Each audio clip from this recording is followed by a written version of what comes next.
My name is Wallace Sanders. I am a graduate, University of Louisville and University of Illinois, and I came to Ames in 1964 to join the faculty.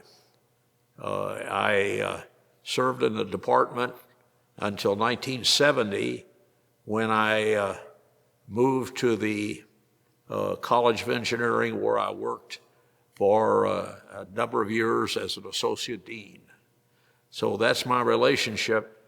And then I retired, and I live here in Ames now. Well, when we first moved here, we were in a building that doesn't exist anymore. We were spread in 3 or 4 buildings. We were in mainly around the water tower. And there were 3 or 4 buildings there. Of course, they don't exist anymore. And in fact, my office was on the 2nd floor of a lab, unair conditioned, with a concrete roof and brick walls. And remember, no air conditioning. And it was very difficult. I could use a few choice words that would say, and then we moved to the new building, and I believe it was 1970. And we were ready to move, and we had all new furniture and all new equipment and everything. And the state had an economic disaster, and they withdrew a lot of our money. So instead of getting quality stuff, they gave us second level stuff.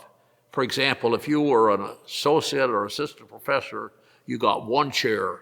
If you were a full professor, you got 2 chairs. But we moved into the building, and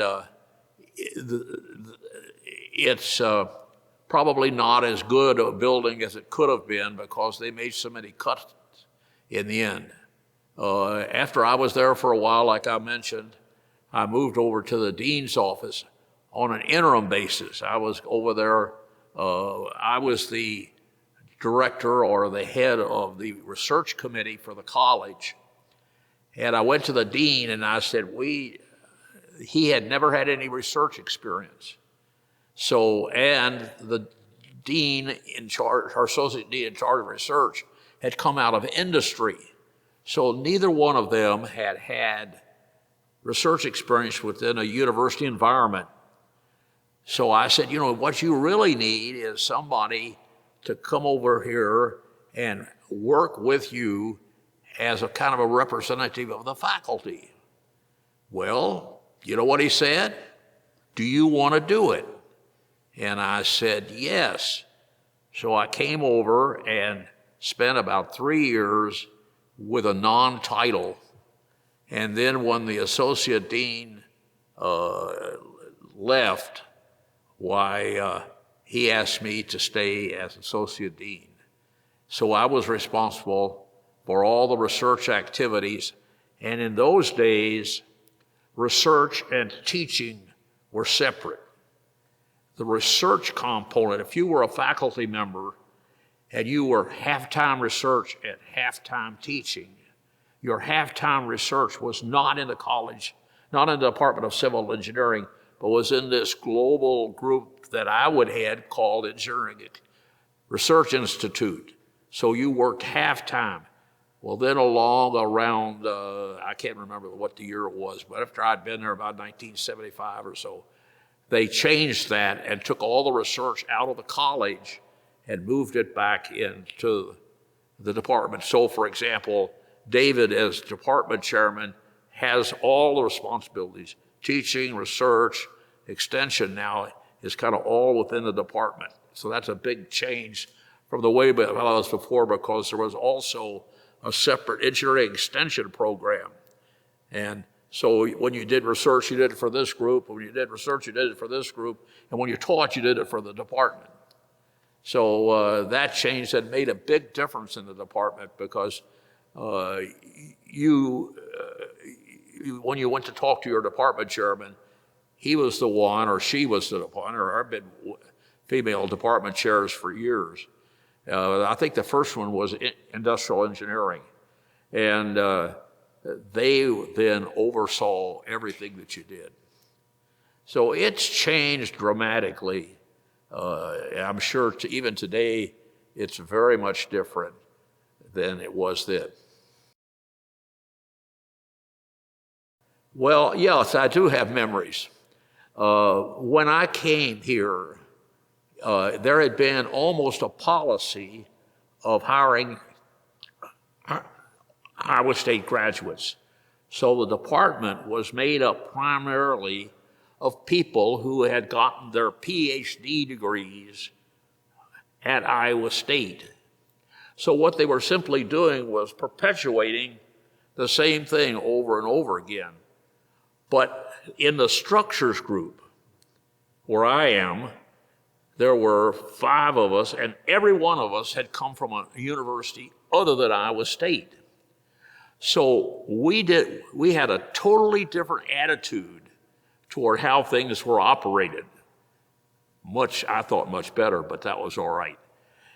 But what that ended up was the department thought it was structures against the rest of the department. But really what it was non-Iowa Staters. So along around about the time I left, they almost had a policy of the reverse, where they don't hire any of their own graduates. And that is really good because that brings in all new views. It brings in new research. It brings in people with different attitudes. And if you get enough different schools, you really get a kind of a good cohesive group that can see all different aspects. And that's the way it is now, I'm sure. So that's the biggest change that's occurred. But you have to realize that I've been retired 20 years. But I was in the department only about 5 years, and then I moved to the administration. But I think now the faculty is more unified, and whereas when I was there, we actually were divided up almost by divisions. And although we talked to them, we really kind of were our own little enclave. So structures was an enclave, transportation was an enclave, and those whereas now I think the department more as a kind of a potluck. I think they need to understand that what you learn at Iowa State is like what you learn as a 3-year-old. What you learn as a student here is simply helping you get started, because what you're going to do out in industry is not going to be very much related directly to what you've done at Iowa State. So what it serves of as a foundation for you to be able to pick up things, to understand what other people are doing. For example, I worked in a consulting office, and when I went to University of Louisville, as I think I mentioned, and it's a co-op school. So I had 4 3-month jobs while I was in school. So instead of a 4-year school, I went to a 5-year school. And 2 of my jobs were with a consulting firm. And then one of the jobs was with the State Highway Commission out paving roads. And one of them was building a power station in Nottingham, England, which was really nice. But the point that I'd make is that when you were out there, you begin to understand that you have to be able to make decisions quickly. You can't reverse your decision. And so that's why I think that the co-op program, and I don't know if we still even have it, the co-op program is really important, because it'd be like you doing this job and then doing something else on the side, and eventually ending up that being part of your job, or you may take that job. And that's what happened with me. I had a real good program, and then I went to graduate school.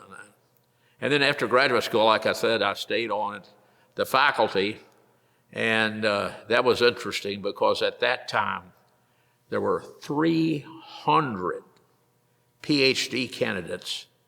300 PhD candidates. We may probably have 15 or 20. And it's, so things were really different then. I think I've been very, very fortunate at Iowa State. I happened to be at the right place at the right time. I even spent 2 years as an assistant vice provost in the research office. It was an interim position. So I had an opportunity to be right up at the top level and attend some of the president's councils and stuff like that. So I think that gave me a different perspective, because I think whatever level you're at, you understand that level, but you don't understand what goes on at the next level. And sometimes it seems like it's almost a fight when it really isn't. That's it.